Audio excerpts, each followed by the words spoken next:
All right, you guys, this is it.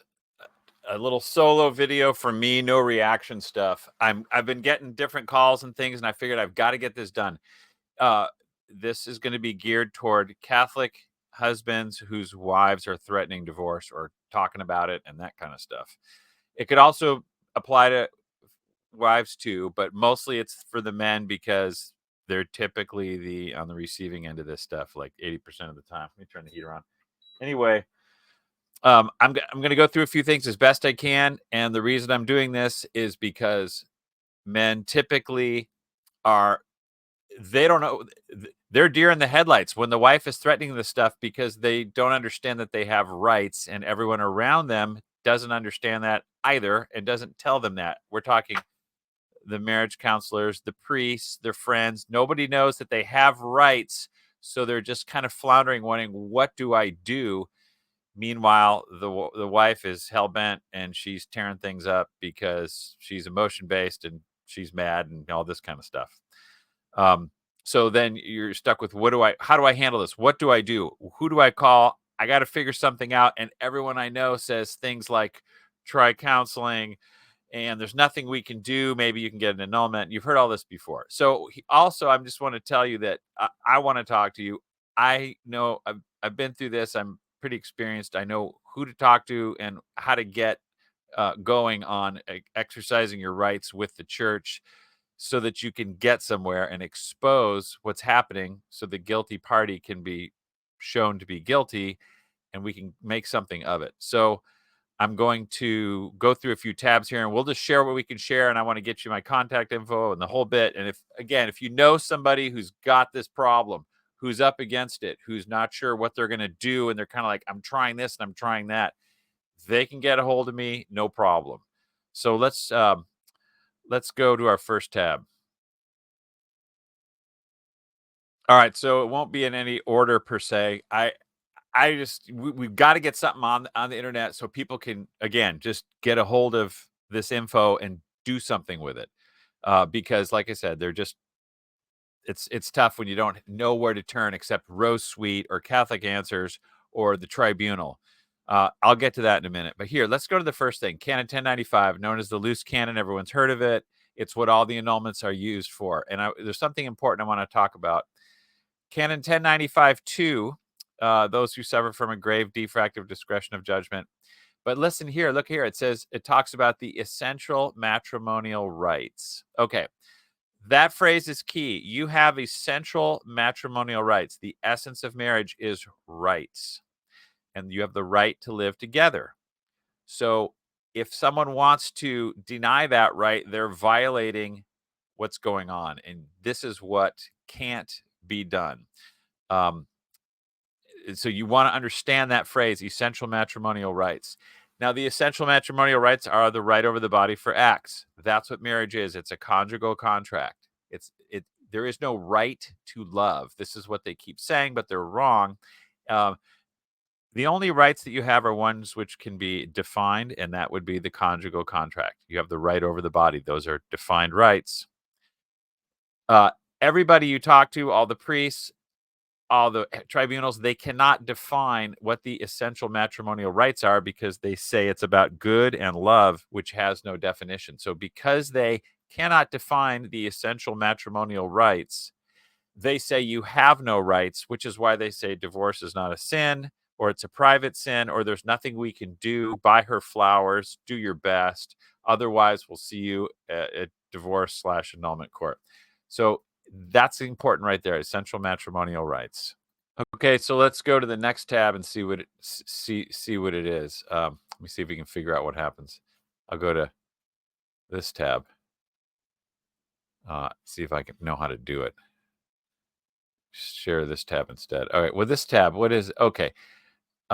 This is Casti Connubii right here. This is a good one. Of course, it's the encyclical on marriage. It's I can't remember exactly what Casti Connubii meant. Something like marital chastity, whatever. Everyone around you, just so you know, let me go back to this screen, is an enemy of marriage. And why do I say that? Because it's right there in Casti Connubii. They say that divorce can happen apart from annulment. In other words, the marriage contract can be separated and taken to the state, and then they can deal with the church, can deal with the annulment. This is wrong, and I'm going to give you a couple examples. Hold on, let me get back to the screen. Casti Canubi 78, right here. These enemies of marriage. Those enemies of marriages are basically everybody you can think of. Everybody, the tribunal, like I said, everyone in church, all the marriage counselors, all that, they're all enemies of marriage. They don't know it, but they are, because they think you can separate the contract from the sacrament and give it to the state. I'll get to that in a second. The enemies of marriage go further. Da da da da. You can read all this. Okay. Uh, this is why they're enemies of marriage. It comes down to 79. Okay. Um, they put forward in the first place, matrimony belongs entirely to the profane and civil spirit. In other words, matrimony, the conjugal contract, belongs to the state. It does not. It belongs to the church, and the bishop is the authority, not the state. Okay. So to Church of Christ, not to civil society alone. They add that the marriage contract is to be freed from any indissoluble bond, and that the separation and divorce are only to be tolerated and sanctioned by law, which finally follows that, robbed of all holiness. Matrimony should be enumerated among the sex. Okay. Oh boy. Da da da da. Okay. So the first point is contained in their contention. The civil act should stand for marriage contract, civil matrimony, while the religious act is considered a mere addition. Okay. A concession to superstitious people. This is the twilight zone that everyone is operating on, which is why your wife can be like, I can get a divorce if you don't snap to it and do this stuff. And you're sitting there like, what do I do? Sacrifice harder? No, you man up and find out what your rights are and assert them and vindicate them and work on it. And we'll talk about that in a second. So on a related note to this, let's see if I can click on the next tab. This is Arcanum. Divinae, I think it's called. So that's Pope Leo the 13th's encyclical on marriage from 1880 something. By the way, in Casti Canubi, it says right up there in number 4 or 5, everything in Arcanum is binding today. So just because it's, quote, old doesn't mean that it is. It's just as binding because we're talking about divine law. So let's go to Arcanum number 23, I believe it is, right here. Okay, more along the same lines. Let no one then be deceived by the distinction which some civil jurists and everybody that you freaking know have so strongly insist upon. The distinction, namely, by virtue of which they sever the matrimonial contract. That's the right to the conjugal act from the sacrament, with the intent to hand over the contract to the power and will of the rulers of the state, while reserving questions concerning the sacrament to the church. A distinction, or rather a severance of this kind, cannot be approved. That's exactly what is being approved, and that is heresy, because that's saying what God has joined, let man separate. Okay? Your wife has no power to separate or to leave without permission from the bishop. It's not the permission of the state, the no-fault state, because you have rights, which is why no fault can't apply to marriage, sacramental marriage, that is. Um, okay, let's see. Then I think we'll go to. I'm going to find you something from Council of. All right. So what we have is Council of Trent, Canon 12. This is important. If anyone saith that matrimonial causes do not belong to ecclesiastical judges, let him be anathema. This is of divine law. It's not changeable. You cannot farm out the sacraments to the state. I don't care what year it is or how Vatican II you want to get. You can't do it. You can't go to confession at the group home or the social worker. It's got to be in the church by a priest. Matrimonial causes do not belong to ecclesiastical judges. If they do, you're anathema. So that's, like I said, that is heresy to say we're going to take we're married in the church, but now we're going to take it to the state. You can't say that. This is what nobody knows, and they call it a covenant, a marriage covenant, which says it's not a contract. You can call it a covenant if you want, but it's the same thing as a solemn contract. There are terms. Instead of this, it's just a huge pile of divine love on earth. No, it is a solemn contract before God, which is the same thing when used in the context of marriage. I don't like that word context. It's the covenant. Same thing.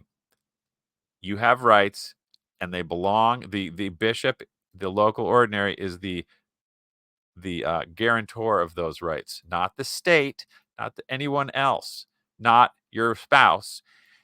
They can't take your rights away, nor can you take her rights away. All right, let's check out the next tab and see what I got here. See what it is. Third Council of Baltimore. Some of you heard this. So this is based on what God hath joined, let no man put asunder. And it's also, the Holy See has talked about it years before this, but when the Council of Baltimore got rolling and they started talking about divorce, number 126 decree, which is still in effect today, has not been abrogated because no one's touched it. They just don't talk about it. We command all baptized married persons that they must not go to the civil courts to obtain a separation from bed and board without previously receiving permission from the ecclesiastical authority. That's the local ordinary, the bishop. Should anyone attempt this, let him know that he incurs guilt of grave sin, and then he shall be punished as the bishop shall decide. All of that 100% is in effect today. It's not been abrogated. It's true right now.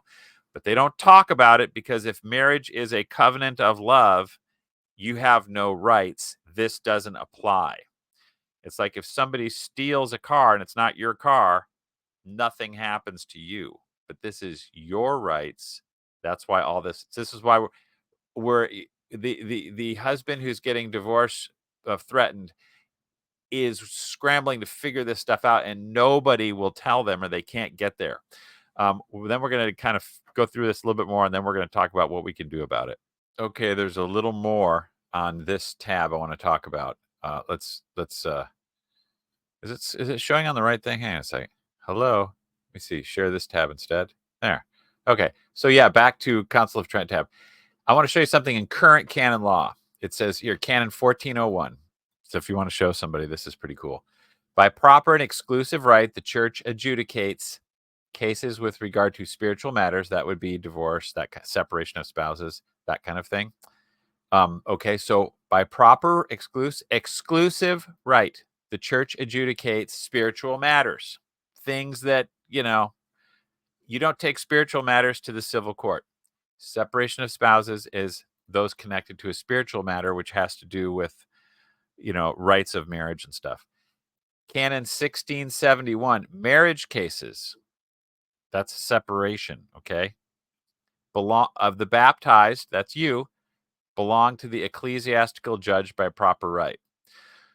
So, by proper and exclusive right, the church adjudicates spiritual matters. So, exclusive, that means no civil court for spiritual matter.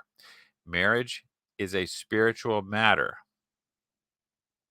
because the children must be raised Catholic.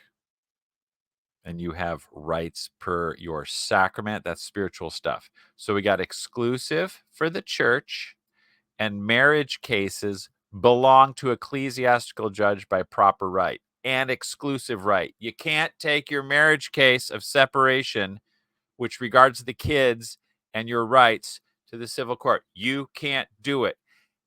No one's allowed to do that without the bishop's permission because the bishop judges the thing first. Your priest doesn't know that.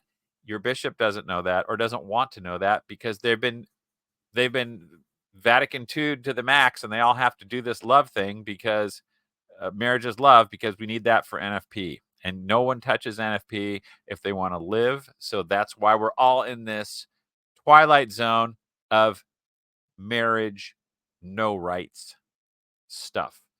So that's that. You want to get that. You can remember that. Here, let's go to the next tab. See what this is. Oh, that's just back to Canon 1095. So I think we already did that one. Okay. I guess we can talk about that real quick. As far as 1095 goes, that's the loose canon. The main word you want to focus on, that all this stuff, like, because you can't, most of the women have the grave discretion of judgment. They didn't know what it was going to take to have this, to live on the cover of a romance novel for the entire marriage. And then they're saying you had your inability to assume the essential obligations of marriage because you were too mental. Okay. In other words, you were too much of a caveman to give the total gift of self or something. So the key word in all of Canon 95 is essential. Okay. Canon 95.2, essential. Canon 95.3, essential. The essence of marriage is the conjugal right. That's it. That's what you're consenting to. They are saying there's two essential purposes, and one is life and one is love. Wrong. That's a two-headed monster or a no-headed monster. Take your pick. None of this existed before Vatican II, which is why marriage is in a free fall because no one can define it, which is why everything goes to no fault court because there's no rights because it's not defined. Okay. You have to define essential matrimonial rights. If they can't tell you what the essential matrimonial rights are, they can't tell you anything about your separation. So you've got to be in control and know what these are. And you kind of take this to the offensive. And we'll get to the next tab in a second. Let's check this out. Okay. Canon 221. This is the focus. This is the key of the whole thing. And it stems from the Bible. Okay. Canon Law 221. The Christian faithful, that's who can legitimately vindicate, prove who's right, and defend, get defense of the rights which they possess in the church. Hang on. In the competent ecclesiastical form according to the norm of the law. So you have a right and you get to defend and vindicate those rights in a courtroom. That's called a separation court or an annulment trial. Either way. Obviously, those two are completely separate. When they're talking about breaking up the family, you have to go to separation court. All right. So I want to get to Canon 1151 and all that. Let me see if we can find that. Hang on a second. Where is that? Where is that stinking thing? All right. Let me. Okay. So here we are, Canon 1151. This is kind of important. This goes back to the Canon 221, how you can defend your rights. Here's your rights right here, yo. Spouses have the duty and the right to preserve conjugal living unless a legitimate cause excuses them. So you get to live in your house with your wife and kids, and all the property is owned together, and you have that right. Okay. I don't care. Even if she says, I'm not feeling the love, that doesn't matter. There is no right to love, despite popular opinion. There's no right to it, and you can't find it anywhere in the law, which is why we're dealing with law. Marriage is a law-based institution with rights. That's why you have a contract, a solemn contract. God's kind of in governing the thing. God's ultimately, but the bishop is. Okay, so 1151. 1152, essentially, you can read it. It's if there's adultery, you can be permanently separated if you want. That's what 1152 covers. Okay, but this is important too. Hang on, I'll go to 53 and I'm going to come back to 52 in a minute. So this is the key loophole that everybody uses. They'll say, okay, if a spouse causes grave mental or physical danger, the other spouse, to the other spouse or offspring, then otherwise rendered or common life too difficult, that spouse gives the other a legitimate cause for leaving, either by decree of the local ordinary or even on his own authority if there is danger and delay. So they use this loophole. Everybody does. They're like, yeah, look, you got to get a decree of the local ordinary before you can leave. But you can do it on your own authority if there's danger and delay. Golly, I guess there's danger and delay. I'm going to do it on my own authority because I'm feeling dangerous or I'm in danger. You have to do due process. Okay. This is where we're going to go back to the next canon here in a minute. So let's just say you want to leave on his or her own authority. Your wife's like, I can separate on my own authority. It's right there in the law. Not so fast, honey. You can't. This is grave matter. Let's go back to 1152. Point 3. If the innocent spouse, and your wife is saying she's the innocent spouse and I can leave or I can have the state kick you out or whatever. So if I'm going to leave, sever conjugal living voluntarily, that spouse is to introduce a cause for separation within 6 months. Okay? To the competent ecclesiastical authority.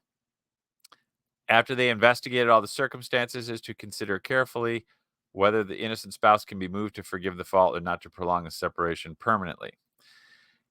You got 6 months to get due process initiated. So there is no free out. Okay. There is no fault escape. You have to find the fault, and the innocent spouse can be moved to forgive the fault. And the fault has to be determined by guess who? Not you, not her, not the priest, the local ordinary, the competent ecclesiastical authority. That's the judicial vicar or whoever it's going to be. They have to investigate all the circumstances. This is what they have to do, but they're not doing it because they say marriage is a giant pile of fluffy feelings and that's it. So there's nothing to investigate. There's nothing we can do. Wrong. They're in the twilight zone because Vatican II causes it, because NFP insists on a non-legal, a lawless marriage. There's no legal definition of the object of consent because it's just a big love thing. You don't have to try to have a baby. You can just, as long as you're working on love, it's fine. So love, you can't get a hold of it. You can't put a lock on it. There's nothing there. I think I've made that clear. That's what's going on. So we need to know this. Okay, let's see what else we got. So let me just talk for a second. Hang on a second. So what we're going to do with all this information, I got a little more for you. We're going to get an email to the judicial vicar, and we're going to tell him we want we want a decree of separation, or we want to bring this separation case. That's what we want. And it's a little bit tricky how to word it because they don't want to get anywhere near this because they're going to have to admit their definition of marriage is wrong. So this is why you can talk to me and we can help depending on the specifics of your case. Pretty much everyone's in the same boat. The little demons that write these scripts are not original. They're just kind of all doing the same thing with who's mad and how come and all that stuff. But we need to assert our rights and start getting these rights vindicated and in front of the judicial vicar. So we're going to email them. This is where I can help you do this so that we aren't trying. It's just so tough when you don't know any of this kind of stuff. And what do you do? All right. So that's that. Let's see what other tabs we have that we can talk about. I guess there's one other thing here, at least. Hang on. Let me get this like that. All right. And that's Matthew 18:17 right there. Matthew 18:17. I like to use the douay rheims because we can get accurate with what the Bible says. You got to be careful when you're looking at other things. Douay rheims, you always want to go back to. If he will not, okay, so you need to, if your brother sins against you, you tell the church. Okay, so let's say your wife is going to communion and doing all this stuff, but she wants to threaten divorce and all this. You can tell the church, or we can do this through an email to the pastor. Because you go talk to the pastor, you're going to get nowhere. It's going to be a huge pile of words and nothing's going to happen because he doesn't have a definition of marriage. So we can't get anywhere. So if he will not hear the church, and if he will not hear the church, and if, hang on, tell the church.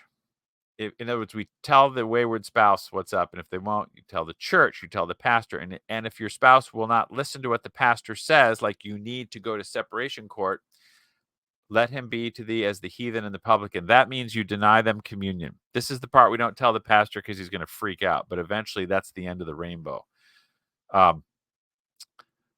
So, by the way, that people say, how do you enforce all this separation decree stuff? Like, how are we going to enforce it? The only answer is the state can put you in jail, but the church can put you in hell. It says, deliver such a one up to Satan for the destruction of his flesh so he can be saved in the end. In other words, you deny the sacraments to people who say, I'm going to violate my wedding vows and you're going to like it. No, you have to deny them the sacraments. That's the way it always has been. But now that marriage is definitionless, there's no harm with the divorce, so there's nothing to deny. That's why we get this la. That's why everyone's Twilight Zone. I was thinking of one of the. I can't remember what it was. I do know that I have learned a lot over 12 years of having to go through this, and I keep learning more all the time. So people say, can you write it down, make a news report about this or some kind of blog? I do have a blog, but I'm going to leave everything in the notes here for the thing so people can find it. Uh, it's there's so much information, and I could just go on and on and on, but I'm trying to keep it halfway short to just to give everybody a little bit of a angle on what's going on so we can defend the marriage because it's really tough. Like I said, when you're kind of free falling here and then there's nothing you can do because your wife is, she's basically got the devil in her. She's probably got a boyfriend somewhere and she's turned like 180 degrees, uh, uh, cold as ice and crazy like that and can't get anywhere with them. Then the priest like shrugs his shoulders. No one knows what to do. No knows what to do. This is what we can do. Um, a couple words. My observation with the civil lawyer part or the divorce lawyer thing. They're gonna take you to the state eventually if you can't get out of it or whatever, and they're just gonna split the baby. I don't care how many lawyers you have or don't have. If she's not a cop killer, she's gonna get the kids in the house, the dog, and the money, and you're gonna see your kids Tuesday, Thursday, and every other weekend, and that's it. Until they get old enough, they start voting with their feet. So I wouldn't stress on all that. And that's talk. That leads me to my next question or my next topic. I guess kind of the spiritual angle of all this. How do you handle it? Because the emotions are so crazy, and you're trying to get a hold of your cross. What is this? I want to try to help my wife, and when I try to help her, I get close to her and she just shreds me. She takes her chainsaw out and goes nuts. I can't it's not cool. And there's too much stress and it's really bad. All right. Here's the key. Here's the secret to how you deal with being in a highly stressful position that you can't do anything about and you don't know what to do. Uh, Number one, this is the key to everything, really, is you realize that no, the servant is not greater than his master. So you get to experience some form of crucifixion that God wants for you because everyone gets crucified either here in purgatory or in hell, and you get to decide where. So if it's here, you can merit. So, just say yes to the crucifixion, the humiliation, and the sorrow that you experience. God's God wants you to experience these things right now in this way. So this way you can relax as best you can. I'm going to experience these things because God is giving them to me now. It's over the top. It's out of control. Yep. Just like in the Garden of Gethsemane, over the top. So take a deep breath and you get to experience all this, the alienation of the kids, the crazy kid stuff, the wife's boyfriends or whatever, all these things which are so outrageous. You are being transformed by God through this. And you will come out smelling like a rose if you don't commit suicide. You stay with it and you really ramp up on the sacraments and all that.